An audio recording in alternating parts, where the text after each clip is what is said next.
Boa noite a todos.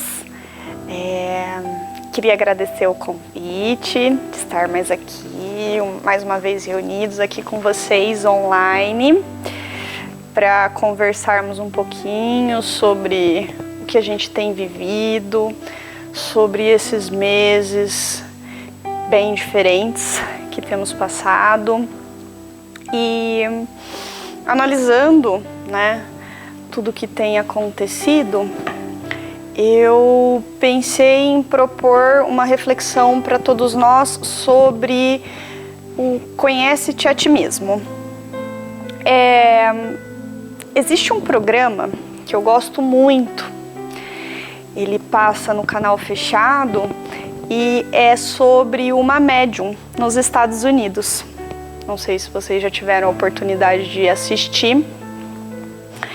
E esse trabalho que eles fazem lá, guardadas todas as diferenças, porque ela nunca deu nenhum tipo de fala sobre se ela tinha o espiritismo ou qualquer outro tipo de religião espiritualista como sua base ou não. Fato é que ela tem o dom da mediunidade desde muito jovem e ela usa esse dom, para ajudar as pessoas e poder, de alguma forma, contribuir com a sociedade. O que eu observo, é que ela recebe muitas mensagens, inclusive de suicidas.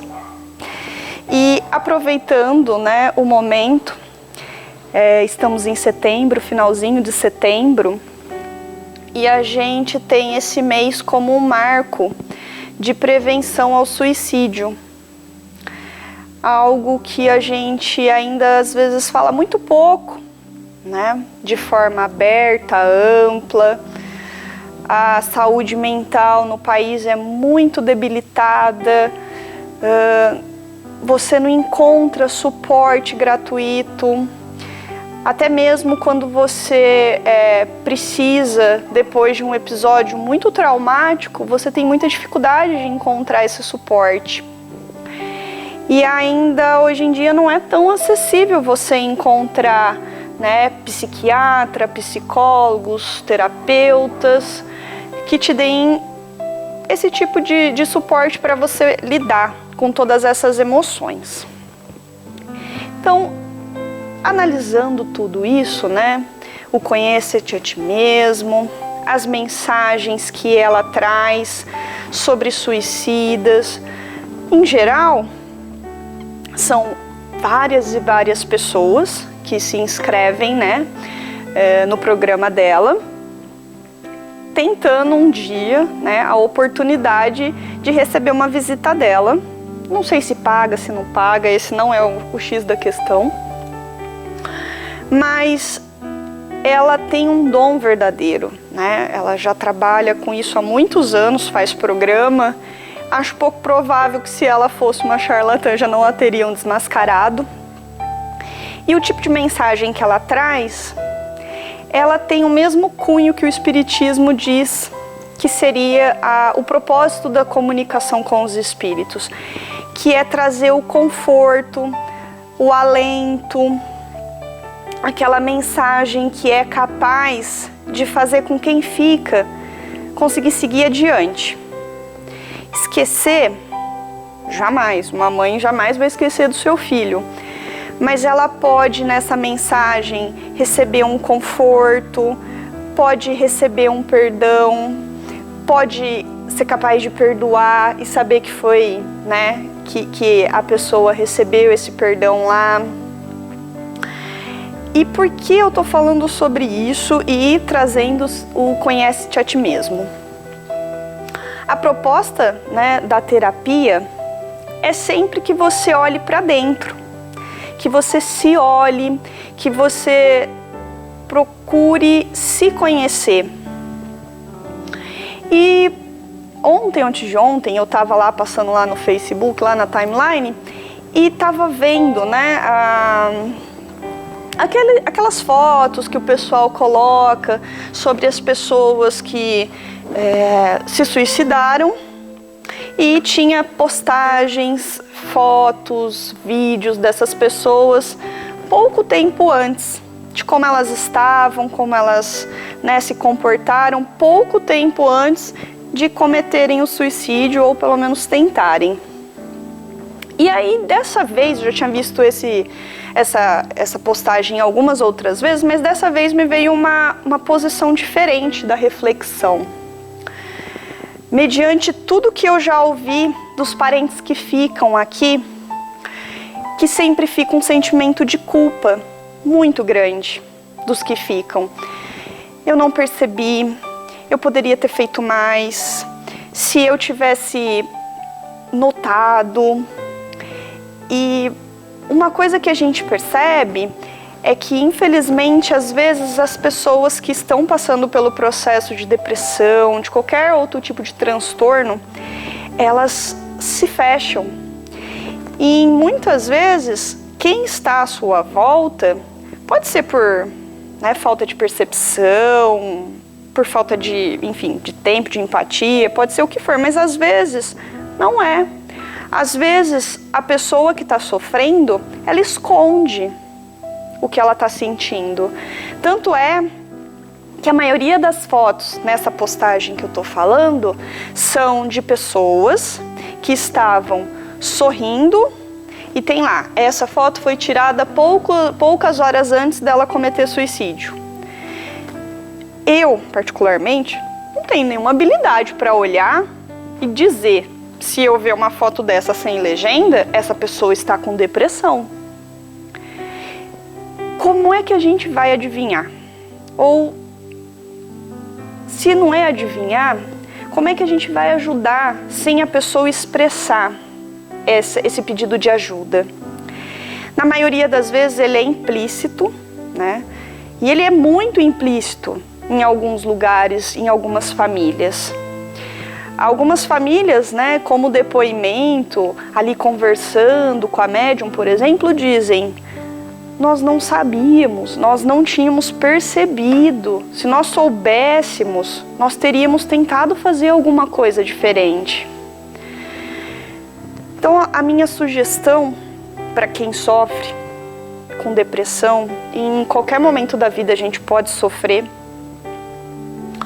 é que a gente busque ser mais claro, né? Que a gente expresse, seja da forma que a gente conseguir, e que a gente diga em alto e bom som: eu estou pensando em me matar, eu estou pensando em cometer suicídio. O fato de você dizer não significa que você vai fazer, mas para quem está ouvindo vai ser impactante, porque de repente te ver sorrindo numa foto, poucos minutos depois você expressa esse sentimento. As pessoas que te amam vão te dar atenção. Mas em muitos casos não existe essa expressão do que você sente. Então você mostra só aquilo que quer mostrar, aquele sorriso que, né, para você é falso, mas que para as outras pessoas às vezes não é possível reconhecer. Pouquíssimas pessoas na Terra, e olhe lá se existem algumas, que são capazes de ler pensamento, como o Chico era. Então, se você se aproximasse do Chico, né, de repente ele ia conseguir. Se você se aproximar de algum médium, seu mentor conseguir uma oportunidade de expressar para ele, se aproveitar dessa situação. Como agora, ó, me veio o exemplo, no filme do Divaldo, tem uma passagem onde ele, acho que a primeira comunicação que ele dá ali e tal, de forma mais consciente, né, do seu dom, e ele fala, ele se dirige primeiro ao pai, que é um psiquiatra, explica para o pai, né, sobre a medicina da perspectiva do lado espiritual, e pede para o pai que ele estude com o mesmo afinco que ele estudou a medicina terrestre, os efeitos das obsessões do lado espiritual nos seres humanos, que se ele fizesse isso, ele poderia ajudar muitos pacientes, porque na maioria das vezes naquela época, isso lá em 1930, 40, 50, quantas pessoas que tinham mediunidade não foram tratados como esquizofrênicos por falta de conhecimento? Até hoje, muitos podem ter esse tipo de tratamento. E aí, ele se vira, né? O espírito pede para que o Divaldo passe a mensagem, e aí o Divaldo se vira para a mãe e pede: minha mãe, pare de pensar em suicídio. Não sei quantos de nós vamos ter o merecimento de receber uma mensagem assim tão clara, mas não é por isso que a gente está desamparado, em momento algum. Mas a gente precisa se abrir, fazer a nossa parte, né? Faça a sua parte que Deus vai fazer a parte dele. Então, se a gente se conhecer, vai ser capaz de perceber que o que a gente sente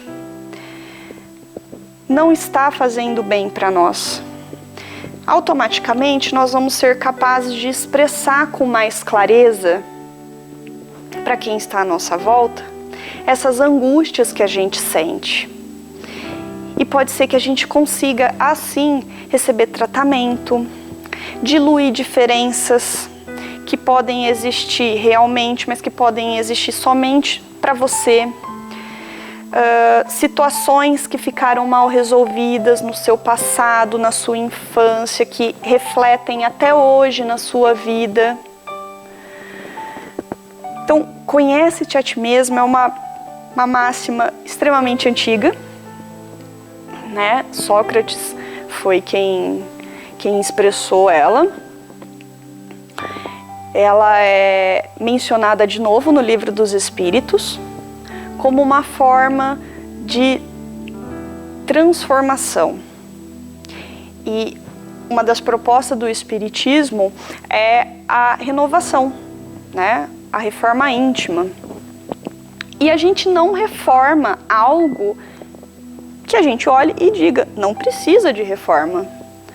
Se eu tô vendo uma parede toda rebocada, amaciada, pintada, e ela tá parecendo perfeita, eu vou olhar e vou falar assim, pra que eu preciso olhar atrás disso?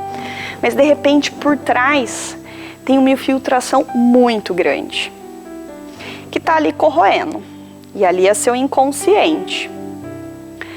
E você olha somente o externo. E pensando do ponto de vista de que você tem condições de olhar atrás. Diferente de uma parede realmente, que a gente às vezes não tem condições de olhar por trás dela ou por dentro dela. Mas a gente tem condições. Nosso inconsciente, aquilo que a gente guarda, que quando a gente pensa nos machuca, dói, a gente prefere não pensar nisso. Vai chegar uma hora que isso vai ser tão grande, que você vai pensar que ou eu preciso de ajuda, vai expressar, ou vai dizer, não aguento mais, e achar que o suicídio pode ser uma ferramenta que você vai conseguir se livrar desse sentimento ruim. E nós, para quem acredita no Espiritismo, sabemos que quando chega do outro lado, é diferente para qualquer um, mas a lei de causa e efeito, ela é certa. O quanto você vai sofrer, não faço ideia, mas que você vai ter que se responsabilizar pelos atos que cometeu. E no próprio filme do Divaldo também, tem uma passagem onde o maior cobrador do Divaldo era um espírito que o Divaldo, há 400 anos atrás, havia induzido ao suicídio. Então percebam que tem dívidas que não caduca como Serasa depois de 5 anos. E a forma do Divaldo se responsabilizar por esse ato. Logo depois de ter reconhecido, isso não significa que ele se lembrou exatamente do fato, como foi e tudo mais, mas ele reconheceu que tinha cometido essa infração grave de induzir alguém ao suicídio e que, apesar de não ter matado a pessoa, tinha sua responsabilidade e precisava reparar esse erro. Da primeira vez ele pensa que reparar esse erro vai ser também com o suicídio, mas da segunda vez ele entende que ele pode reparar esse erro com amor. E é assim que ele faz. E Deus proporciona a ele esse grande presente de reparar esse erro, que era fatal que ele tivesse que reparar, mas com amor. Então, já fica aí a dica, né, de filme para vocês assistirem, que a gente possa juntar tudo que está no mundo. Tudo que está no mundo foi feito por Deus. Que a gente possa unir o Conheça-te a ti mesmo, que a gente possa unir as histórias bonitas que a gente fica sabendo através dos médiums, de pessoas que podem se comunicar e dizer, né, o que acontece com elas depois da morte, que a gente possa usar os conhecimentos da doutrina espírita, não para sermos perfeitos, porque isso nessa vida não dá, nem na próxima, e só Deus sabe depois de quantas a gente chega nesse nível, mas dá pra gente, sabe aquela angústia que você sente assim? Essa aí pode ser que passe, entendeu? E expressar verbalmente pode ser o primeiro caminho. Dividir com uma pessoa que você ama, dividir com um amigo, dividir com um profissional nessa área que esteja preparado para te auxiliar. Não se deixe levar pelo preconceito que ainda existe, infelizmente, de muitas pessoas, de muitos profissionais, inclusive na área médica. Eu não sei como isso é possível, mas enfim. Não se deixe perder a oportunidade de procurar ajuda.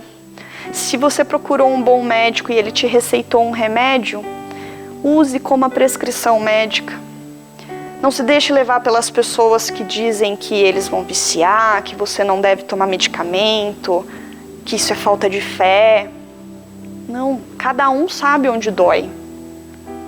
E a gente tem muito recurso para ajudar a aliviar as nossas dores. Não abra mão desses recursos.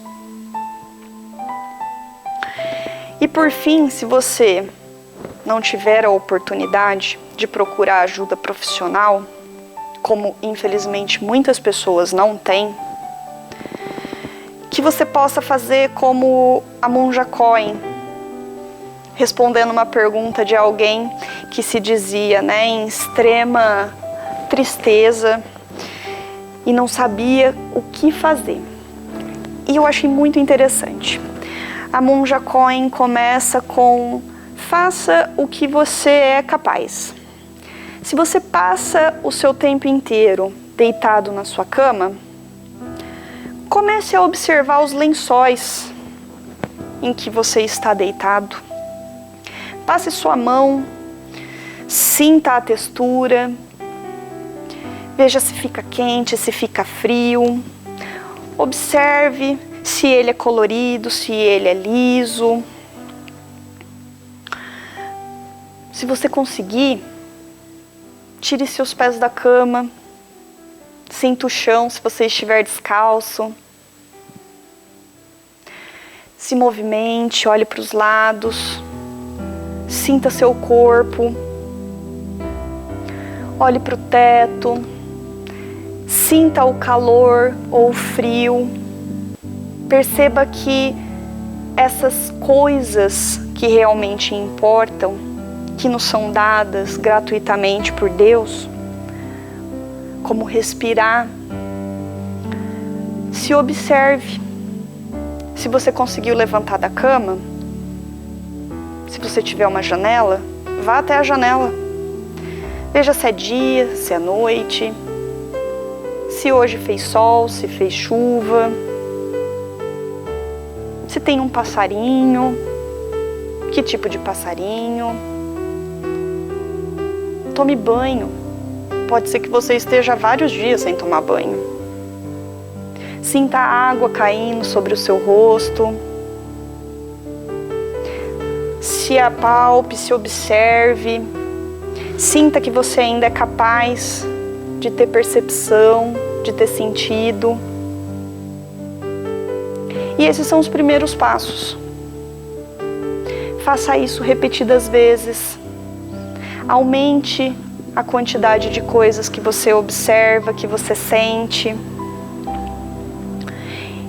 E com o passar do tempo, você pode estar observando muito mais, sentindo muito mais. E tudo isso que eu acabei de falar,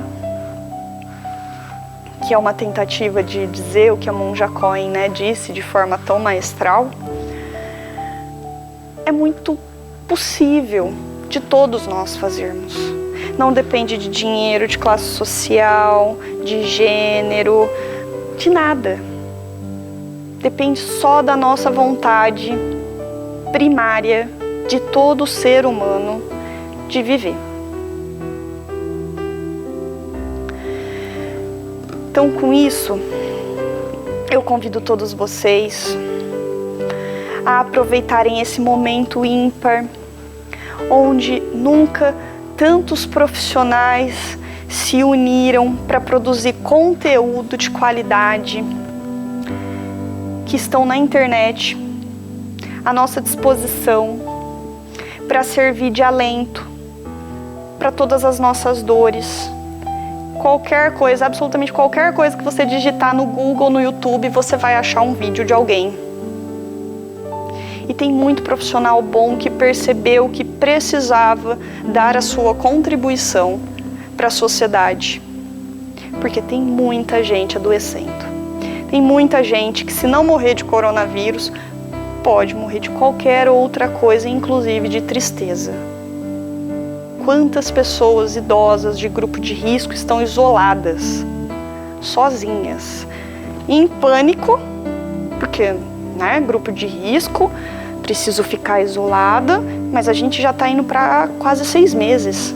Quantas pessoas, quantas mães, pais que até moram sozinhos, que já não viam seus filhos por mais de 6 meses, não tinham contato com quase ninguém, a não ser o entregador, que é igual aqueles memes que a gente vê, a sacola chega, você passa o rodo lá, pega assim e se tranca. A saúde mental pode ser que ela não esteja tão bem. Então, vamos aproveitar essa oportunidade de fazer uma reflexão sobre quem nós somos, o que nós queremos, o que nós sentimos, como a gente pode se ajudar e, se de quebra ainda sobrar um tempinho, como a gente pode ajudar o próximo. Segundo Joana de Ângeles, quem se dedica a ajudar o próximo não tem tempo para chorar. Você escolhe quem você quer ser. É isso. Boa noite.